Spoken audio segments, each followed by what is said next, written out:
My name is Priti and I am singing a song for Sainik Har Kya Kar Sakte.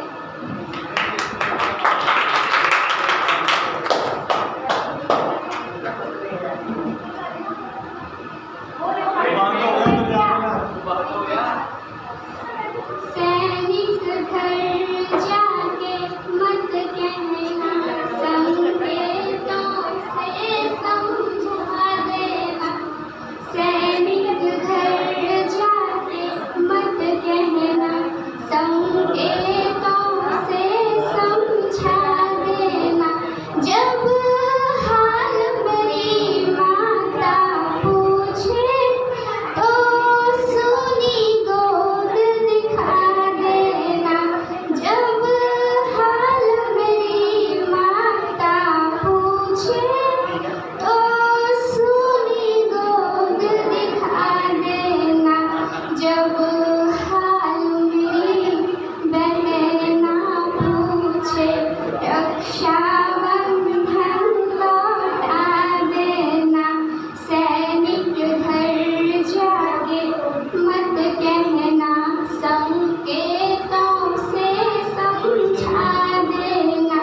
जब हाल मेरी पत्नी पूछे तो मांग सिंदूर मिटा देना।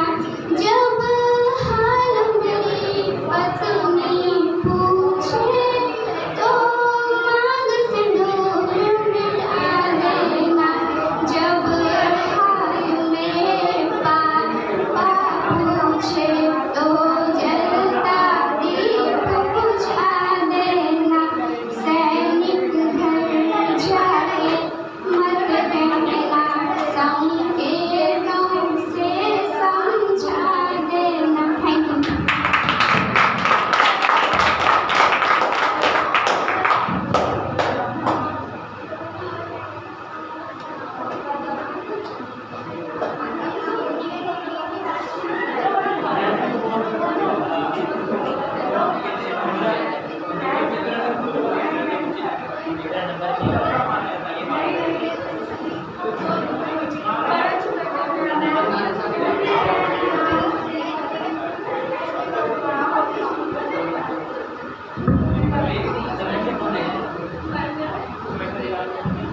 Now Shreya is going to perform a solo performance in front of you all. Thank you.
Now Priya is going to sing a song.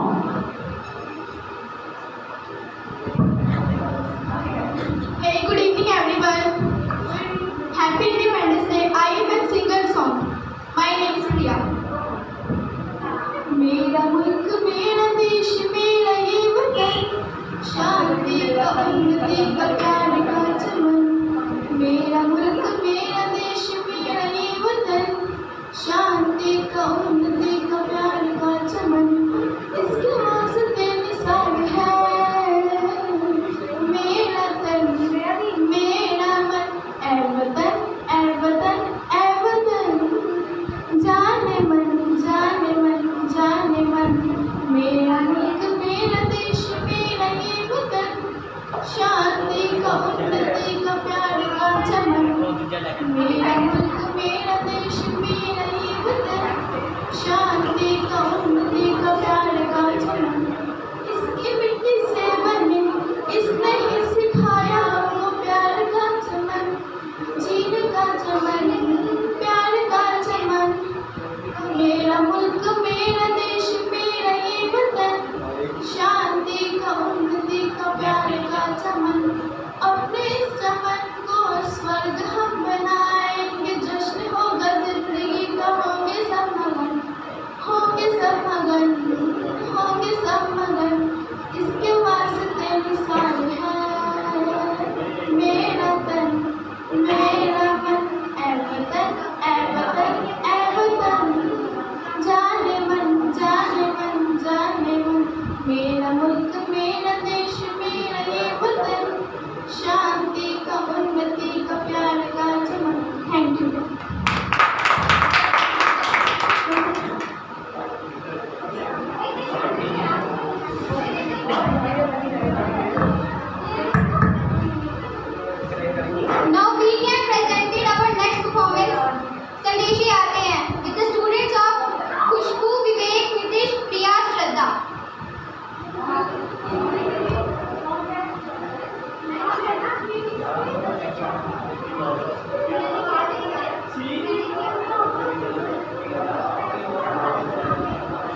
Now Ranveer sir is going to give a speech depend upon Independence Day.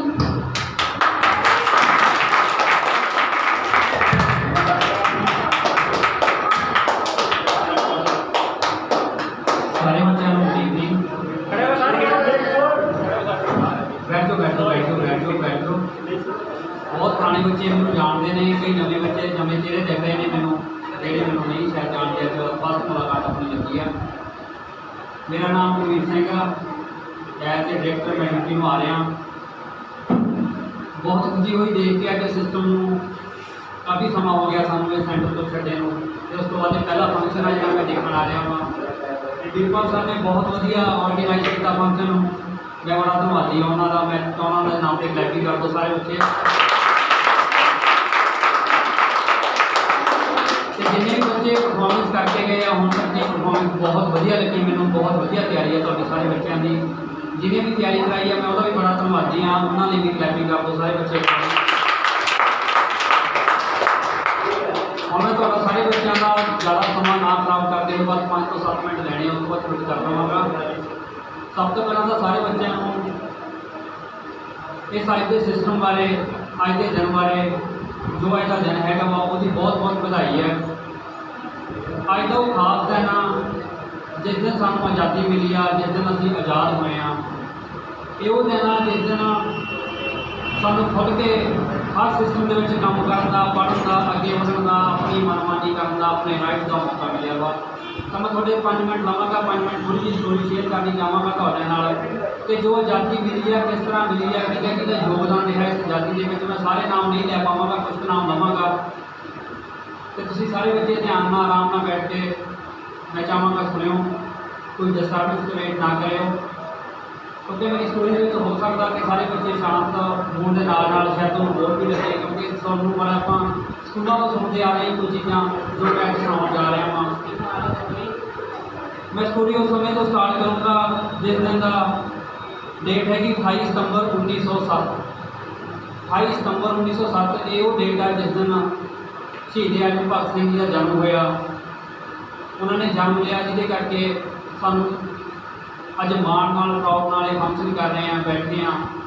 आज़ाद मुल्क के विच आज़ाद होकर बैठे हैं। भगत सिंह जी का जन्म पिंड बंगा जिला लायलपुर जो अजकल पाकिस्तान के विच रह जाता वा, पर जो 1907 की स्टोरी सुनावा तो उस टाइम पाकिस्तान बांग्लादेश ते इंडिया एक ही सीगा। साडा सारा मुल्क एक होंदा सी कि असीं पंजाब चढ़दा पंजाब ते लहिंदे पंजाब ते जांदे सीगे। अगे मैं नैक्सट अगे बढ़ता होया ज़्यादा गल्लां ना करदा होया इन्हां दे पिता का नाम किशन सिंह, माता जी का नाम विद्या देवी। 13 अप्रैल 1919 का बहुत माड़ा दिन सीगा जिस दिन सरदार भगत सिंह जी की उम्र मात्र 12 साल थी। अमृतसर जलियांवाले बाग के विच जनरल डायर वालों अटैक कर दिता गया, जिहदे नाल बहुत ही जुझारू लोग साडे जिहड़े शहीद हो गए, कईयां ने खूह 'च छाल मारती। उन्होंने माइंड 'च ये गल सी कि असीं किसी अंग्रेज की गोली नाल नहीं मरांगे, असीं अपनी मौत नूं आप झेल लांगे। उन्होंने यही समझे कि खूह 'च छाल मार लो इन्हां दी गोली नालों तां चंगी गल आ, ते उन्होंने शहीदी प्राप्त की। ये सारा सिस्टम भगत सिंह जी ने अपनी अखां नाल देखा तो उन्होंने चीज़ बिल्कुल चंगी नहीं लगी। उन्होंने उत्थों खून वाली मिट्टी चक्की एक बोतल के पा के अपने घर रख दी और उस मिट्टी को रोज़ देख के एक चीज़ सोचते होंगे थे कि इस मिट्टी को दोबारा उस दिन बोतल चो कटांगा जिस दिन मेरा देश आज़ाद हो जाएगा, एक गोली सरकार साढ़े देश चो बाहर चली जाऊगी। भगत सिंह के पिता जी उस समय जिन्हों आप बापू गांधी जी के नाम नाम जानते हैं उन्होंने नाल ही होंगे, क्योंकि उस टाइम जो क्रांतिकारी थे तो उन्होंने फॉलो करते थे। भगत सिंह जी भी उन्होंने बहुत फॉलो करते थे। पर की सिस्टम होया, गांधी बापू जी लाठीचार्ज धक्काशाही बिल्कुल पसंद नहीं करते थे। वो जिन्हें भी संघर्ष किए उन्होंने अज तक अपने जान टाइम तक वो शांतमई संघर्ष रहे हैं, आरामदारी के संघर्ष रहे हैं, कितने कोई किंतु परंतु लड़ाई झगड़ा नहीं होया। पर भगत सिंह जी जो जन्म लेंदे ने 12 साल के होए, 12 साल की कहानी सुनाऊंगा, खेत से अपने पापा नाल जाते हैं, पुछते हैं कि तुसीं की करदे हो, तो उन्होंने फादर ने आख्या कि बेटा जी मैं बीज बीज रहा हाँ। भगत सिंह जी के दिमाग से एक गल आई कि जे मेरे फादर बीज बीज सकते हैं, अंग्रेजों को खत्म करने लिए मैनूं कुछ होर बीजना चाहिए। उन्होंने अपने फादर को पूछा कि पापा जी मैं दो बीज सकदा, तो उन्होंने फादर हसे तो कह लगे बेटा बिल्कुल बीज सकदा, पर तू करनिया की है। वो कहना पापा जी मैं बंदूक बीज के इंडिया के करना है कि सारी गोली सरकार को गोलियां मार मार के मार देना। ये पॉसीबल तो नहीं है, किसी हथियार को बीजा नहीं जा सकता। पर जो समय की उन्होंने सोच सी कि उस सोच को आप अज भी सलाम करते हैं, क्योंकि उन्होंने 12 साल की उम्र के सानू आज़ादी देने वाले इस चीज़ बारे सोचा। फिर अगला दिन आउंदा 1 अगस्त 1920। 1 अगस्त 1920 वो दिन सीगा जिस दिन चौरी चूरा नाम की एक प्लेस के उत्ते अंग्रेज अपनी नमाइश कर रहे थे। अंग्रेज अपनी नमाइश के समान बेचा करते सस्ते रेटा के, जिवें अजकल असीं घंटा घर वगैरह जाते हैं सस्ता समान की। और संघर्ष के बापू गांधी ने संघर्ष शुरू किया कि आप इन्हों की कोई भी चीज़ नहीं खरीदांगे जो इन्होंने पहुँचाना वा। भगत सिंह जी को फॉलो करते हुए संघर्ष के पहुँचे तो विरोध किया। जो इन्होंने विरोध किया तो अंग्रेजी सरकार को बर्दाश्त नहीं होया, क्योंकि उन्होंने बिजनेस को लॉस हो रहा था, तो उन्होंने गोली चला दी, जिसके कई पंजाबी सरदार शहीद होए। इस गल को भगत सिंह जी बर्दाश्त नहीं कर सके। भगत सिंह जी की उम्र उस समय मात्र 15 तो 17 साल उम्र सी, तो उन्होंने उस एरिए के थाने के उत्ते अटैक कर दिता, जिसके 5 तो 7 पुलिस वाले कर्मचारी मारे गए। अंग्रेजी सरकार को बिल्कुल ही बर्दाश्त नहीं चीज़ हुई जो भगत सिंह जी ने किया, जिदे करके उन्होंने उस समय 5 साल की सज़ा सुनाई गई। सज़ा सिर्फ 5 साल की थी, पर उन्होंने ये नहीं पता सी कि सज़ा उम्र कैद में कदों तब्दील हो जाएगी। भगत सिंह जी इन्हें अपने संघर्ष के लगे रहे। जेल च होने के बावजूद भी उन्होंने कई तरह के संघर्ष किए। एक बार की घटना जो उन्होंने कोर्ट के लिया गया, तो उन्होंने बाहरों अपने साथियों मिल के उत्थे एक खाली बंब चलाया। वो सिर्फ किसी को मारन ਲਈ नहीं थी, अंग्रेजों को डराने ਲਈ थी। पर अंग्रेजों ने उस चीज़ को बड़ा सीरियस लिया और ये समझा कि अगर इस इंसान को जिंदा छड़ दिता गया तो सानू बहुत ही जल्दी भजना पेगा, या सानू सारे खत्म कर देगा। अंग्रेजी सरकार ने मिलकर एक सरगना रचा, जिसके अकॉर्डिंग उन्होंने फांसी की सज़ा सुनाई गई। फांसी की सज़ा की डेट 24 मार्च 1925 रखी गई। जो ये गल पूरे देश भर में फैलती आ ਤਾਂ ਸਾਰੇ ਲੋਕਾਂ ਨੇ ਸੰਘਰਸ਼ ਸ਼ੁਰੂ ਕਰਤਾ ਕਰਨਾ, ਦੰਗੇ ਸ਼ੁਰੂ ਹੋ ਗਏ। ਅੰਗਰੇਜ਼ੀ ਸਰਕਾਰ ਤੋਂ ਇੰਨੀ ਬਰਦਾਸ਼ਤ ਨਾ ਹੋਇਆ ਤਾਂ ਉਹਨਾਂ ਨੇ ਕੀ ਕੀਤਾ, 24 ਤਰੀਕ ਦੀ ਬਜਾਏ 23 ਤਰੀਕ ਦੀ ਸਜ਼ਾ ਡਿਕਲੇਅਰ ਕਰ ਦਿੱਤੀ। ਜੱਜ ਦੇ ਖਿਲਾਫ ਜਾ ਕੇ 23 ਮਾਰਚ 1931 ਨੂੰ ਉਹਨਾਂ ਨੂੰ ਸ਼ਾਮ ਨੂੰ 7:30 ਵਜੇ ਫਾਂਸੀ ਦੀ ਸਜ਼ਾ ਦੇ ਆਰਡਰ ਦਿੱਤੇ ਗਏ। ਅੱਜ ਤੱਕ ਦੇ ਰਿਕਾਰਡ ਦੇ ਵਿੱਚ ਜੇ ਅਸੀਂ ਇਤਿਹਾਸ ਨੂੰ ਚੱਕ ਕੇ ਦੇਖੀਏ ਤਾਂ ਕੋਈ ਵੀ ਫਾਂਸੀ ਦੀ ਸਜ਼ਾ ਈਵਨਿੰਗ ਟਾਈਮ 'ਚ ਕਦੇ ਨਹੀਂ ਦਿੱਤੀ ਗਈ। ਇਹ ਸਜ਼ਾ 6 ਤੋਂ 7 ਮਾਰਨਿੰਗ ਦੇ ਟਾਈਮ ਦਿੱਤੀ ਜਾਂਦੀ ਆ। ਪਿੱਛੇ ਦੀ ਇੱਕ ਕਾਂਡ ਦੇ ਵਿੱਚ ਤੁਸੀਂ ਦੇਖਿਆ ਗਾ, 2-3 ਮੁੰਡਿਆਂ ਨੂੰ ਜਿਹੜੀ ਫਾਂਸੀ ਹੋਈ ਸੀ ਉਹ ਵੀ ਸਵੇਰੇ ਮਾਰਨਿੰਗ 6 ਤੋਂ 7 ਦੇ ਵਿੱਚ ਹੋਈ ਸੀਗੀ। ਇਹ ਆਪਣੇ ਦੇਖਣ ਦੀ ਗੱਲ ਆ ਸਾਰੇ ਬੱਚਿਆਂ ਦੇ, ਤੁਸੀਂ ਨਿਊਜ਼ ਉੱਪਰ ਦੇਖਿਆ ਜੇ ਕਾਂਡ 'ਤੇ ਹੋਇਆ ਸੀਗਾ। ਪਰ ਭਗਤ ਸਿੰਘ ਨੂੰ ਸਜ਼ਾ ਸ਼ਾਮ ਨੂੰ 7:30 ਵਜੇ ਫਾਂਸੀ ਦੀ ਸਜ਼ਾ ਦਿੱਤੀ ਗਈ ਅਤੇ ਉਹਨਾਂ ਦੇ ਡੈਡ ਬੋਡੀ ਦੇ ਛੋਟੇ ਛੋਟੇ ਟੁਕੜੇ ਕਰਕੇ ਬੋਰੀ 'ਚ ਪਾ ਕੇ ਸਤਲੁਜ ਦੇ ਕਿਨਾਰੇ ਜਾ ਕੇ ਅੱਗ ਲਗਾਉਣ ਦੀ ਕੋਸ਼ਿਸ਼ ਕੀਤੀ। ਪਰ ਇਹ ਸਾਡੀ ਕਮਿਊਨਿਟੀ ਨੂੰ ਭੰਨ ਖੂਨ ਕਰਕੇ ਉਹ ਉੱਥੇ ਪਹੁੰਚ ਕੇ ਅਤੇ ਸਤਲੁਜ ਦੇ ਵਿੱਚ ਸਿੱਟਣ ਤੋਂ ਵਾਂਝੇ ਰਹਿ ਗਏ ਅਤੇ ਡੈਡ ਬੋਡੀ ਨੂੰ ਟੁਕੜਿਆਂ ਨੂੰ ਛੱਡ ਕੇ ਚਲੇ ਗਏ। ਉਸ ਤੋਂ ਬਾਅਦ ਬੜੀ ਸਾਨੂੰ ਸ਼ੌਕ ਨਾਲ ਇਹਨਾਂ ਦੀ ਸ਼ਹੀਦੀ ਨੂੰ, ਇਹਨਾਂ ਦੀ ਡੈਡ ਬੋਡੀ ਨੂੰ ਦਾਗ ਲਾਇਆ ਗਿਆ, ਸ਼ਹੀਦ ਕਰਾਰ ਕੀਤਾ ਗਿਆ। ਅੱਜ ਵੀ ਅੰਗਰੇਜ਼ੀ ਸਰਕਾਰ ਸ਼ਹੀਦ ਮੰਨਣ ਨੂੰ ਤਿਆਰ ਨਹੀਂ ਹੈ। ਬਹੁਤ ਬੁੱਕਸ ਇਹਨਾਂ ਦੀਆਂ ਨੇ ਜਿਨ੍ਹਾਂ ਦੇ ਵਿੱਚ ਅੱਜ ਵੀ ਇਹਨਾਂ ਨੂੰ ਟੈਰਰਿਸਟ ਕਿਹਾ ਜਾਂਦਾ ਹੈ, ਕਿਉਂਕਿ ਜਿਸ ਬੰਦੇ ਨੇ ਵੀ ਕਿਸੇ ਨੂੰ ਜਗਾਉਣ ਦੀ ਕੋਸ਼ਿਸ਼ ਕੀਤੀ ਆ ਉਸ ਬੰਦੇ ਨੂੰ ਇਹੀ ਟੈਗ ਮਿਲੇ ਨੇ। ਮੈਂ ਉਹਨਾਂ ਦਾ ਮੁਕਾਬਲਾ ਤਾਂ ਨਹੀਂ ਕਰ ਸਕਦਾ, ਉਹਨਾਂ ਨਾਲ ਕੰਪੈਰੀਜ਼ਨ ਤੱਕ ਨਹੀਂ ਕਰ ਸਕਦਾ, ਪਰ ਤੁਹਾਨੂੰ ਜਾਣਕਾਰੀ ਜ਼ਰੂਰ ਦੇਣੀ ਚਾਹਾਂਗਾ ਕਿਉਂਕਿ ਸਾਰੇ ਜਿੰਨੇ ਵੀ ਮੇਰੇ ਭੈਣ ਭਰਾ ਬੱਚੇ ਮੇਰੇ ਬੈਠੇ ਨੇ, ਮੈਂ ਜਾਣਦਾ ਕਿ ਸਾਰੇ ਪੜ੍ਹੇ ਲਿਖੇ ਨੇ, ਕੋਈ ਅਨਪੜ੍ਹ ਨਹੀਂ ਹੈਗਾ, ਸਾਰੇ ਅਵੇਅਰ ਨੇ। ਮੈਂ ਆਪਣੀ ਛੋਟੀ ਉਮਰ ਵਿੱਚ ਜਿੰਨਾ ਕੁ ਸਿੱਖਿਆ, ਜਿੰਨਾ ਮੈਨੂੰ ਗਿਆਨ ਆ, ਮੈਂ ਕੋਸ਼ਿਸ਼ ਕਰਾਂਗਾ ਤੁਹਾਡੇ ਨਾਲ ਉਹ ਗਿਆਨ ਸਾਂਝਾ ਕਰਾਂ ਅਤੇ ਆਸ ਕਰਦਾ ਕਿ ਸਾਰੇ ਬੱਚੇ ਮੇਰੀ ਇਸ ਗੱਲ 'ਤੇ ਪੂਰੇ ਗੌਰ ਨਾਲ ਸੁਣੋਗੇ ਅਤੇ ਧਿਆਨ ਵੀ ਦਿਓਗੇ, ਇਸ ਗੱਲ 'ਤੇ ਇੰਪਲੀਮੈਂਟ ਵੀ ਕਰੋਗੇ। ਮੈਂ ਸਾਰੇ ਬੱਚਿਆਂ ਨੂੰ ਇੱਕੋ ਹੀ ਗੱਲ ਪੁੱਛਣਾ ਚਾਹਾਂਗਾ ਔਰ ਸਾਰੇ ਬੱਚੇ ਮੈਨੂੰ ਮੇਰੇ ਨਾਲ ਸਹਿਯੋਗ ਕਰਨਗੇ ਅਤੇ ਮੈਨੂੰ ਸਹੀ ਸਹੀ ਦੱਸਣਗੇ ਉਸ ਗੱਲ ਬਾਰੇ। ਅਸੀਂ ਜਦੋਂ ਵੀ ਬੈਂਕ ਦੇ ਵਿੱਚ ਅਕਾਊਂਟ ਖੁਲਾਉਣ ਜਾਂਦੇ ਹਾਂ ਤਾਂ ਬੈਂਕ ਵਾਲੇ ਸਭ ਤੋਂ ਪਹਿਲਾਂ ਡਾਕੂਮੈਂਟ ਕਿਹੜਾ ਮੰਗਦੇ ਨੇ? ਆਧਾਰ ਕਾਰਡ। ਸਭ ਤੋਂ ਪਹਿਲਾਂ ਬੈਂਕ ਦੇ ਵਿੱਚ ਆਧਾਰ ਕਾਰਡ ਮੰਗਿਆ ਜਾਂਦਾ। ਆਧਾਰ ਕਾਰਡ ਮੰਗਣ ਦਾ ਕਾਰਨ ਕੀ ਹੈ ਤੁਹਾਨੂੰ ਪਤਾ? ਆਧਾਰ ਕਾਰਡ ਸਾਡੀ ਆਇਡੈਂਟੀ ਹੈ।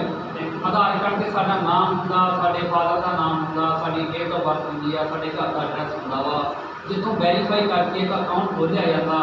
ਅਕਾਊਂਟ ਖੋਲ੍ਹਣ ਨਾਲ ਬੈਂਕ ਨੂੰ ਇਹ ਪਤਾ ਰਹਿੰਦਾ ਕਿ ਇਸ ਬੰਦੇ ਦਾ ਕੋਈ ਆਧਾਰ ਆ। ਸਮਾਜ ਦੇ ਵਿੱਚ ਅਸੀਂ ਕੀ ਦੇਖਦੇ ਹਾਂ? ਅਕਸਰ ਹੀ ਦੇਖਦੇ ਹਾਂ, ਮੈਂ ਨਹੀਂ ਲਫ਼ਜ਼ ਬੋਲਣੇ ਚਾਹੁੰਦਾ ਪਰ ਅੱਜ ਮਜਬੂਰੀ ਮੈਨੂੰ ਬੋਲਣੇ ਪੈ ਰਹੇ ਨੇ, ਜੋ ਸਮਾਜ ਵਿੱਚ ਵਿਚਰ ਰਿਹਾ ਵਾ। ਮੈਂ ਨਹੀਂ ਚਾਹੁੰਦਾ ਸਾਡੇ ਬੱਚੇ ਉਹਦੀ ਭੇਟ ਚੜ੍ਹਨ। ਅਗਰ ਕਿਸੇ ਦੇ ਸਿਰ 'ਤੇ ਪਿਓ ਨਹੀਂ ਹੁੰਦਾ ਜਾਂ ਪਿਓ ਦਾ ਨਾਮ ਉਹਦਾ ਨਹੀਂ ਹੁੰਦਾ, ਜਿਹਦੀ ਮਾਂ ਦਾ ਨਾਮ ਸਮਾਜ ਨੂੰ ਪਤਾ ਹੁੰਦਾ, ਪਿਓ ਦਾ ਨਾਮ ਨਹੀਂ ਪਤਾ ਹੁੰਦਾ, ਭਲੀ ਭਾਂਤੀ ਸਾਰੇ ਜਾਣਦੇ ਬੱਚੇ, ਮੁੰਡੇ ਤੇ ਕੁੜੀਆਂ, ਮੈਂ ਕਹਿਣਾ ਨਹੀਂ ਚਾਹਾਂਗਾ ਕਿ ਅਸੀਂ ਉਸ ਬੱਚੇ ਨੂੰ ਕਿਸ ਨਾਮ ਨਾਲ ਪੁਕਾਰਦੇ ਹਾਂ। ਜਿਹਦੇ ਬਾਪ ਦਾ ਕੋਈ ਨਾਮ ਨਹੀਂ ਹੁੰਦਾ, ਤੁਸੀਂ ਕਿਸ ਨਾਮ ਨਾਲ ਪੁਕਾਰਦੇ ਹੋ? ਤੁਸੀਂ ਭਲੀ ਭਾਂਤੀ ਜਾਣਦੇ ਹੋ ਸਾਰੇ ਕਿ ਸਮਾਜ ਨੂੰ ਐਕਸੈਪਟ ਨਹੀਂ ਕਰਦਾ ਅਤੇ ਕੀ ਕਹਿ ਕੇ ਖਾਉਂਦਾ। ਇਸੇ ਤਰ੍ਹਾਂ ਹੀ ਬਹੁਤ ਸਿਸਟਮ ਦੇ ਵਿੱਚ ਬਹੁਤ ਫਰਮਾਂ ਆਈਆਂ ਹੋਈਆਂ ਨੇ। ਮੈਂ ਨਹੀਂ ਕਹਾਂਗਾ ਸਾਡੀ ਫਰਮ ਬਹੁਤ ਵਧੀਆ ਵਾ, ਪਰ ਨਾਲ ਦੀ ਨਾਲ ਇਹ ਜ਼ਰੂਰ ਦੱਸਣਾ ਚਾਹਾਂਗਾ ਕਿ ਜਦੋਂ ਵੀ ਕਿਤੇ ਤੁਸੀਂ ਜਾਂਦੇ ਹੋ, ਐਡਮਿਸ਼ਨ ਲੈਣ ਜਾਂਦੇ ਹੋ, ਅਕਾਊਂਟ ਦੇ ਵਿੱਚ ਜਿੰਨਾ ਪੈਸੇ ਤੁਹਾਡੇ ਨਾਮ ਨਾਲ ਪੈਂਦੇ ਨੇ, ਤੁਹਾਨੂੰ ਵੈਰੀਫਾਈ ਕਰਕੇ ਪੈਂਦੇ ਨੇ, ਤਾਂ ਹਰ ਕੰਪਨੀ ਦਾ ਅਕਾਊਂਟ ਵੀ ਵੈਰੀਫਾਈ ਕਰਕੇ ਹੁੰਦਾ। ਅਕਾਊਂਟ ਉਹਦਾ ਖੋਲ੍ਹਿਆ ਜਾਏਗਾ ਜਿਹਦੇ ਮਾਈ ਬਾਪ ਹੋਣਗੇ, ਜਿਹਦੀ ਕੋਈ ਡੇਟ ਆਫ ਬਰਥ ਹੋਏਗੀ। ਤੁਹਾਨੂੰ ਕਦੇ ਵੀ ਅਸੀਂ ਮਨਾ ਨਹੀਂ ਕਰਾਂਗੇ ਤੁਸੀਂ ਗੂਗਲ ਪੇ ਕਰਨਾ ਚਾਹੁੰਦੇ ਹੋ, ਸਾਨੂੰ ਚੈੱਕ ਰਾਹੀਂ ਪੇਮੈਂਟ ਕਰਨਾ ਚਾਹੋਗੇ ਤਾਂ ਸਾਡੇ ਨਾਮ ਨਾਲ ਹੀ ਪੇਮੈਂਟ ਕਰ ਸਕਦੇ ਹੋ। Amazing institute of information technology private limited, ਤੁਸੀਂ ਇਹ ਨਾਮ ਨਾਲ ਸਾਨੂੰ ਚੈੱਕ ਦੇ ਸਕਦੇ ਹੋ, ਕਿਉਂਕਿ ਚੈੱਕ ਤਾਂ ਲੱਗੇਗਾ ਜੇ ਇਸ ਨਾਮ ਦਾ ਅਕਾਊਂਟ ਹੋਏਗਾ। ਅਕਾਊਂਟ ਤਾਂ ਹੋਏਗਾ ਜਿਹਦੇ ਮਾਈ ਬਾਪ ਹੋਣਗੇ, ਇਹਦੀ ਕੋਈ ਡੇਟ ਆਫ ਬਰਥ ਹੋਏਗੀ। ਜਿਸ ਫਰਮ ਦੀ ਕੋਈ ਡੇਟ ਆਫ ਬਰਥ ਨਹੀਂ, ਜਿਸ ਫਰਮ ਦਾ ਕੋਈ ਨਾਮ ਨਹੀਂ, ਉਹਦਾ ਚੈੱਕ ਕਦੇ ਕੱਟਿਆ ਨਹੀਂ ਜਾ ਸਕਦਾ ਅਤੇ ਕਦੇ ਉਹਦੇ ਅਕਾਊਂਟ 'ਚ ਲੱਗ ਨਹੀਂ ਸਕਦਾ। ਜਦੋਂ ਅਸੀਂ ਕਿਤੇ ਐਡਮਿਸ਼ਨ ਲੈਣ ਜਾਂਦੇ ਹਾਂ, ਚੈੱਕ ਦੀ ਗੱਲ ਕਰਾਂਗੇ ਤਾਂ ਬੜੀ ਕੈਂਤੂ ਕੰਤੂ ਕਰਦੇ ਨੇ ਉਹ, 600 ਦਾ ਚੈੱਕ ਨਹੀਂ ਲੈਣਾ, 500 ਦਾ ਚੈੱਕ ਨਹੀਂ ਲੈਣਾ।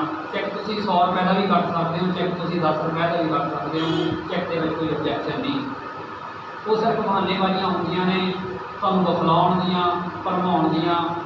ਕੰਪਨੀ ਕੋਈ ਵੀ ਛੋਟੀ ਨਹੀਂ ਹੁੰਦੀ, ਕੰਪਨੀ ਕੋਈ ਵੀ ਵੱਡੀ ਨਹੀਂ ਹੁੰਦੀ। ਇਹ ਚੀਜ਼ਾਂ ਕਹੀਆਂ ਜਾਂਦੀਆਂ ਅਸੀਂ 10 ਸਾਲ ਤੋਂ ਚੱਲਦੇ ਹਾਂ, ਅਸੀਂ 20 ਸਾਲ ਤੋਂ ਚੱਲਦੇ ਹਾਂ, ਅਸੀਂ 30 ਸਾਲ ਤੋਂ ਚੱਲਦੇ ਹਾਂ, ਸਾਡੇ ਸੈਂਟਰ ਇੰਨੇ ਟਾਈਮ ਤੋਂ ਚੱਲਦੇ ਨੇ। ਜੇ ਇਹੀ ਰੀਜ਼ਨ ਹੁੰਦੇ ਹਰ ਚੀਜ਼ ਦੇ ਕਿ ਪੁਰਾਣੀ ਚੀਜ਼ ਦੀ ਹੀ ਮਹੱਤਤਾ ਹੁੰਦੀ ਤਾਂ ਬਾਪੂ ਗਾਂਧੀ ਜੀ ਨੇ ਦੇਸ਼ ਨੂੰ ਆਜ਼ਾਦ ਕਿਉਂ ਨਹੀਂ ਕਰਵਾ ਲਿਆ? ਭਗਤ ਸਿੰਘ ਜੀ ਦਾ ਬਹੁਤ ਛੋਟੇ ਸੀ। ਭਗਤ ਸਿੰਘ ਜੀ ਦਾ ਜਨਮ ਜਦੋਂ ਹੋਇਆ ਤਾਂ ਘੱਟੋ ਘੱਟ 20 ਤੋਂ 25 ਸਾਲ ਹੋ ਗਏ ਸੀਗੇ ਸੰਘਰਸ਼ ਚੱਲਦੇ ਨੂੰ। ਤੇ ਬਾਪੂ ਗਾਂਧੀ ਦੀ ਉਮਰ ਉਹਨਾਂ ਦੇ ਬਾਪ ਤੋਂ ਵੀ ਵੱਡੀ ਸੀ। ਅਗਰ ਇਹੀ ਸਿਸਟਮ ਹੁੰਦਾ ਕਿ ਪੁਰਾਣੇ ਸਿਸਟਮ ਦੇ ਨਾਲ ਹੀ ਚੱਲਿਆ ਜਾ ਸਕਦਾ ਵਾ, ਜਿੱਦਾਂ ਆਮ ਸੈਂਟਰਾਂ ਵਾਲੇ ਗੱਲ ਕਰਦੇ ਨੇ ਕਿ ਸਾਨੂੰ 10 ਸਾਲ ਹੋ ਗਏ ਮਾਰਕੀਟ 'ਚ ਬੈਠੇ ਨੂੰ, ਸਾਨੂੰ 20 ਸਾਲ ਹੋ ਗਏ, ਸਾਨੂੰ 30 ਸਾਲ ਹੋ ਗਏ, ਜੇ ਉਹ ਸੈਂਟਰ ਬੈਸਟ ਨੇ ਤਾਂ ਉਹ ਸੈਂਟਰ ਅੱਜ ਤੱਕ ਸਾਰੇ ਬੱਚਿਆਂ ਨੂੰ ਜੋਬ ਤਾਂ ਨਹੀਂ ਪ੍ਰੋਵਾਈਡ ਕਰਾ ਸਕੇ। ਸਾਡੇ ਬੱਚੇ ਬੇਰੁਜ਼ਗਾਰ ਕਿਉਂ ਕਰਦੇ ਨੇ? ਅਸੀਂ ਸਰਕਾਰ ਨੂੰ ਰੋਕ ਨਹੀਂ ਲਾ ਸਕਦੇ ਕਿਉਂਕਿ ਸਾਡੇ ਆਪਣੇ ਸਿਸਟਮ ਦੇ ਵਿੱਚ ਹੀ ਗੜਬੜੇਸ਼ਨ ਆ, ਸਾਡੇ ਆਪਣੇ ਬੇਈਮਾਨ ਹੋਏ ਹੋਏ ਨੇ। ਕਿਉਂਕਿ ਸੈਂਟਰਾਂ ਦੇ ਵਿੱਚ ਸਿਸਟਮ ਕੀ ਹੈ, ਜਿਵੇਂ ਮੇਰਾ ਦਿਲ ਕੀਤਾ ਮੈਂ ਸਰਦਾਰਾਂ ਦਾ ਮੁੰਡਾ ਤਾਂ ਮੇਰਾ ਨਾਮ ਖਾਲਸਾ ਇੰਸਟੀਚਿਊਟ ਰੱਖ ਲੈਂਦਾ, ਮੈਂ ਹਿੰਦੂਆਂ ਦਾ ਮੁੰਡਾ ਤਾਂ ਮੇਰਾ ਨਾਮ ਮੁਸਕਾਨ ਇੰਸਟੀਚਿਊਟ ਰੱਖ ਲੈਂਦਾ, ਜੇ ਮੈਂ ਮੁਸਲਮਾਨਾਂ ਦਾ ਮੁੰਡਾ ਵਾਂ ਤਾਂ ਲੁਕਵਾਸਾ ਇੰਸਟੀਚਿਊਟ ਰੱਖ ਲੈਂਦਾ। ਇਹ ਨਾਮ ਰੱਖਣ ਨਾਲ ਸੈਂਟਰ ਦਾ ਨਾਮਕਰਨ ਨਹੀਂ ਹੁੰਦਾ। ਨਾਮਕਰਨ ਉਹ ਹਾਂ ਜਿਹਦਾ ਕੋਈ ਆਧਾਰ ਆ, ਜਿਹਦਾ ਕੋਈ ਆਧਾਰ ਆ, ਉਹਦਾ ਬੈਂਕ ਅਕਾਊਂਟ ਵੀ ਹੋਏਗਾ, ਉਹ ਲਿਸਟ ਦੇ ਪੇਪਰ 'ਤੇ ਵੀ ਬੋਲੇਗਾ। ਤੁਸੀਂ ਸਾਡੀ ਫਰਮ ਨੂੰ ਜਦੋਂ ਮਰਜ਼ੀ ਸਾਈਟ 'ਤੇ ਚੈੱਕ ਕਰ ਸਕਦੇ ਹੋ, ਗਵਰਨਮੈਂਟ ਤੋਂ ਸਰਟੀਫਾਈਡ ਆ। ਇੱਕ MCA ministry of corporation affairs ਜਿੱਥੇ ਮੋਦੀ ਜੀ ਦੇ ਬਿਆਨ ਪੈਂਦੇ ਨੇ, ਮੋਦੀ ਜੀ ਨੂੰ ਦਾ ਨਾਮ ਛੱਡ ਕੇ ਮੈਂ ਕਹਾਂਗਾ ਜਿੱਥੇ ਵੀ ਮੌਕੇ ਦਾ ਰਾਸ਼ਟਰਪਤੀ ਆਪਣੀਆਂ ਸਾਰੀਆਂ ਗਾਈਡਲਾਈਨਸ ਮੰਨਦਾ ਵਾ, ਉਹ ਇੱਕ ਸਰਕਾਰੀ ਸਾਈਟ ਆ। ਉਹ ਸਰਕਾਰੀ ਸਾਈਟ 'ਤੇ ਉਹੀ ਆ ਸਕਦਾ ਵਾ ਜਿਹਦਾ ਕੋਈ ਪ੍ਰਮਾਣ ਹੈਗਾ, ਜਿਹਦਾ ਕੋਈ ਪ੍ਰਮਾਣ ਨਹੀਂ ਹੈਗਾ ਉਹ ਸਰਕਾਰੀ ਸਾਈਟ 'ਤੇ ਕਦੇ ਨਹੀਂ ਆ ਸਕਦਾ। ਤੁਸੀਂ ਕਦੇ ਵੀ ਸਾਨੂੰ ਵੈਰੀਫਾਈ ਕਰੋ, MCA ਦੇ ਪੋਰਟਲ 'ਤੇ ਜਾਓ, ਸਾਡਾ ਨਾਮ ਮਾਰ ਕੇ ਸਰਚ ਕਰੋ ਕਿ ਅਸੀਂ ਸਹੀ ਹੈਗੇ ਜਾਂ ਨਹੀਂ ਹੈਗੇ। ਤੁਸੀਂ ਸਾਡੇ ਨਾਲ ਤਾਂ ਕੰਮ ਕਰੋ ਜੇ ਸਾਡੇ ਵੀ ਮਾਈ ਬਾਪ ਆ, ਸਾਡਾ ਕੋਈ ਵਜੂਦ ਹੈ। ਅਗਰ ਸਾਡਾ ਕੋਈ ਵਜੂਦ ਨਹੀਂ ਹੈ ਤਾਂ ਮੈਂ ਇਹੀ ਚਾਹਾਂਗਾ ਕਿ ਸਾਡੇ ਨਾਲ ਵੀ ਤੁਸੀਂ ਕੰਮ ਕਰੋ, ਨਾ ਕਰੋ। ਕਿਉਂਕਿ ਫੀਸ ਮੈਟਰ ਨਹੀਂ ਕਰਦੀ। ਕਿਤੇ 500 ਰੁਪਏ ਫੀਸ ਆ ਤਾਂ ਇੱਕ ਸਾਲ ਦਾ 6000 ਰੁਪਏ ਫੀਸ ਬਣ ਜਾਂਦੀ ਹੈ। ਮੰਨ ਲਓ ਤੁਸੀਂ ਅਦਰ ਜਗ੍ਹਾ 'ਤੇ ਜਾਂਦੇ ਹੋ ਜਿਹਦਾ ਕੋਈ ਵਜੂਦ ਹੀ ਨਹੀਂ, 6000 ਰੁਪਇਆ ਮੈਟਰ ਨਹੀਂ ਕਰਦਾ, ਪਰ ਤੁਹਾਡੇ ਸਾਲ ਦੇ 365 ਦਿਨ ਮੈਟਰ ਕਰਦੇ ਨੇ, ਜਿਹੜੇ ਕਦੇ ਨਾਲ ਨਹੀਂ ਰਲ ਸਕਦੇ, ਕਦੇ ਵੀ ਨਹੀਂ ਰਲ ਸਕਦੇ। ਤੁਹਾਡੇ ਜੀਵਨ ਦਾ ਇੱਕ ਇੱਕ ਮਿੰਟ, ਇੱਕ ਇੱਕ ਟਾਈਮ, ਇੱਕ ਇੱਕ ਦਿਨ ਇੰਪੋਰਟੈਂਟ ਆ। ਮੈਂ ਇਹੀ ਕਹਾਂਗਾ ਕਿ ਉਹ ਟਾਈਮ ਨੂੰ ਨਾ ਖਰਾਬ ਕਰੋ। ਜਿੱਥੇ ਵੀ ਤੁਸੀਂ ਐਡਮਿਸ਼ਨ ਲੈਂਦੇ ਹੋ, ਮੈਂ ਨਹੀਂ ਚਾਹਾਂਗਾ ਸਾਡੇ ਸੈਂਟਰ 'ਚ ਲਓ, ਮੈਂ ਆਪਣੇ ਧੱਕਾ ਨਹੀਂ ਕਰਾਂਗਾ ਕਿਸੇ ਨਾਲ। ਮੈਂ ਇਹੀ ਕਹਾਂਗਾ ਕਿ ਜਿੱਥੇ ਵੀ ਤੁਸੀਂ ਜਾ ਕੇ ਦਾਖਲਾ ਲੈਣਾ ਚਾਹੁੰਦੇ ਹੋ, ਜਿੱਥੇ ਵੀ ਤੁਸੀਂ ਦਾਖਲਾ ਲੈਣਾ ਹੈ, ਇੱਕ ਵਾਰੀ ਵੈਰੀਫਾਈ ਜ਼ਰੂਰ ਕਰੋ ਕਿ ਉਸ ਫਰਮ ਦਾ ਕੋਈ ਵਜੂਦ ਹੈ ਜਾਂ ਨਹੀਂ ਵਜੂਦ ਹੈ। ਇਸ ਚੀਜ਼ ਨੂੰ ਵੈਰੀਫਾਈ ਨਾ ਕਰਿਆ ਕਰੋ ਕਿ ਬਾਪੂ ਗਾਂਧੀ ਨੂੰ ਤਾਂ ਬਹੁਤ ਸਾਲਾਂ ਦਾ ਸੰਘਰਸ਼ ਕਰਨ ਲੱਗਿਆ ਸੀ। ਜੇ ਬਾਪੂ ਗਾਂਧੀ ਨੂੰ ਬਹੁਤ ਸਮੇਂ ਦਾ ਸੰਘਰਸ਼ ਕਰਨ ਲੱਗਿਆ ਸੀ ਤਾਂ ਅਸੀਂ ਸਾਰੇ ਬੱਚੇ ਅੱਜ ਭਗਤ ਸਿੰਘ ਨੂੰ ਕਿਉਂ ਜਾਣਦੇ ਆ, ਭਗਤ ਸਿੰਘ ਦਾ ਨਾਮ ਕਿਉਂ ਲੈਂਦੇ ਆ? ਜਦੋਂ ਵੀ ਕਿਤੇ ਦੇਸ਼ ਦੀ ਆਜ਼ਾਦੀ ਦਾ ਨਾਮ ਆਉਂਦਾ ਤਾਂ ਭਗਤ ਸਿੰਘ ਜੀ ਦਾ ਨਾਮ ਕਿਉਂ ਆਉਂਦਾ, ਬਾਪੂ ਗਾਂਧੀ ਦਾ ਨਾਮ ਕਿਉਂ ਨਹੀਂ ਆਉਂਦਾ? ਬਾਪੂ ਗਾਂਧੀ ਦਾ ਨਾਮ ਸਰਕਾਰਾਂ ਸਭ ਤੋਂ ਬੜੇ ਧੱਕੇ ਨਾਲ ਦਬਾਉਂਦੀਆਂ ਨੇ, ਅਸੀਂ ਕਹਿੰਦੇ ਨਹੀਂ ਬਣਦਾ ਵੀ ਆ, ਕਿਉਂਕਿ ਉਹਨਾਂ ਦਾ ਵੀ ਸੰਘਰਸ਼ ਰਿਹਾ ਵਾ। ਆਪਾਂ ਉਹਨਾਂ ਨੂੰ ਮਾੜੇ ਨਹੀਂ ਕਹਾਂਗੇ, ਉਹਨਾਂ ਦਾ ਬਹੁਤ ਸੰਘਰਸ਼ ਰਿਹਾ ਵਾ। ਪਰ ਮੇਰਾ ਸਵਾਲ ਇਹ ਆ ਕਿ ਕੋਈ ਵੀ ਸਿਸਟਮ ਪਹਿਲਾਂ ਜਾਂ ਬਾਅਦ ਆਉਣਾ ਮੈਟਰ ਨਹੀਂ ਕਰਦਾ ਹੁੰਦਾ। ਮੈਟਰ ਉਹ ਕਰਦਾ ਹੁੰਦਾ ਕਿ ਸਿਸਟਮ ਸਹੀ ਕਿਹੜਾ ਵਾ, ਕਿਹੜੇ ਸਿਸਟਮ ਵਿੱਚ ਤੁਸੀਂ ਐਕਸਪਲੋਰ ਕਰ ਸਕਦੇ ਹੋ। ਐਜੂਕੇਸ਼ਨ ਘਰੇ ਬੈਠ ਕੇ ਵੀ ਹੋ ਸਕਦੀ ਆ। ਸਾਨੂੰ ਸਕੂਲਾਂ ਕਾਲਜਾਂ 'ਚ ਜਾਣ ਦੀ ਕਿਉਂ ਜ਼ਰੂਰਤ ਪੈਂਦੀ ਆ? ਸਾਨੂੰ ਸਕੂਲਾਂ ਕਾਲਜਾਂ 'ਚ ਜਾਣ ਦੀ ਤਾਂ ਜ਼ਰੂਰਤ ਪੈਂਦੀ ਹੈ ਤਾਂ ਕਿ ਅਸੀਂ ਸਹੀ ਢੰਗ ਨਾਲ ਸਿੱਖ ਸਕੀਏ। ਔਰ ਅਸੀਂ ਹਮੇਸ਼ਾ ਕੋਸ਼ਿਸ਼ ਕਰਦੇ ਹਾਂ ਸਾਰੇ ਬੱਚੇ ਬਚਪਨ ਤੋਂ ਤਾਂ ਕਨਵੈਂਟ ਵਗੈਰਾ ਸਕੂਲਾਂ 'ਚ ਵੀ ਅਸੀਂ ਲੱਗ ਜਾਂਦੇ ਆ, ਪਰ ਜਦੋਂ 10ਵੀਂ ਦੀ ਵਾਰੀ ਆਉਂਦੀ ਆ ਜਾਂ ਪਲੱਸ ਟੂ ਬਾਅਦ ਕਾਲਜ ਦੀ ਵਾਰੀ ਆਉਂਦੀ ਆ ਤਾਂ ਅਸੀਂ ਸਰਕਾਰੀ ਕਾਲਜਾਂ ਦੀਆਂ ਸੀਟਾਂ ਦੇ ਮਗਰ ਇੱਦਾਂ ਭੱਜਦੇ ਹਾਂ ਕਿ ਜਿਵੇਂ ਕੋਈ ਭੁਚਾਲ ਆ ਗਿਆ। ਹਰ ਬੱਚਾ ਚਾਹੁੰਦਾ ਵੀ ਸਰਕਾਰੀ ਕਾਲਜ 'ਚ ਐਡਮਿਸ਼ਨ ਹੋ ਜਾਵੇ, ਕਿਉਂ ਨਹੀਂ ਕੋਈ ਚਾਹੁੰਦਾ ਪ੍ਰਾਈਵੇਟ ਐਡਮਿਸ਼ਨ ਹੋਵੇ। ਇਸੇ ਤਰ੍ਹਾਂ ਸਾਡਾ ਸਿਸਟਮ ਆ। ਅਸੀਂ ਜਿਸ ਸਿਸਟਮ ਦੇ ਵਿੱਚ ਬੈਠੇ ਹਾਂ, ਲੀਗਲ ਸਿਸਟਮ 'ਚ ਬੈਠੇ ਹਾਂ, ਸਾਡੀ ਕੰਪਨੀ ਕੋਲੇ ਗਵਰਨਮੈਂਟ ਤੋਂ ਅਸੀਂ ਸਰਟੀਫਾਈਡ ਆ, MSME, PAN card, TAN card, ਹਰ ਚੀਜ਼ ਫੁੱਲਫਿਲ ਆ। ਅਸੀਂ ਇੱਕ ਇੱਕ ਡਾਕੂਮੈਂਟ ਲੀਗਲ ਕੀਤੀ ਹੋਈ ਆ, ਗੌਰਮੈਂਟ ਦੇ ਪੋਰਟਲ 'ਤੇ ਆ, ਗੌਰਮੈਂਟ ਦੇ ਰਾਹੀਂ ਚੱਲ ਰਹੇ ਹਾਂ। ਸਾਡਾ ਆਪਣਾ ਅਕਾਊਂਟ ਹੈਗਾ ਵਾ, ਸਾਡਾ ਆਪਣਾ ਵਜੂਦ ਹੈਗਾ ਵਾ। ਇੰਨਾ ਕੁਛ ਕਹਿੰਦਾ ਹੋਇਆ ਮੈਂ ਸਾਰੇ ਬੱਚਿਆਂ ਦਾ ਧੰਨਵਾਦ ਕਰਦਾ ਹਾਂ। ਤੁਸੀਂ ਬੜੇ ਆਰਾਮ ਨਾਲ ਨਿਕਲਦੇ ਦੇ ਵਿੱਚ ਮੇਰੀਆਂ ਗੱਲਾਂ ਸੁਣੀਆਂ ਅਤੇ ਮੈਂ ਤੁਹਾਨੂੰ ਕਹਿਣਾ ਚਾਹਾਂਗਾ ਕਿ ਹਾਨੀ ਵੀ ਕਰੋ। ਬਹੁਤ ਬਹੁਤ ਧੰਨਵਾਦ।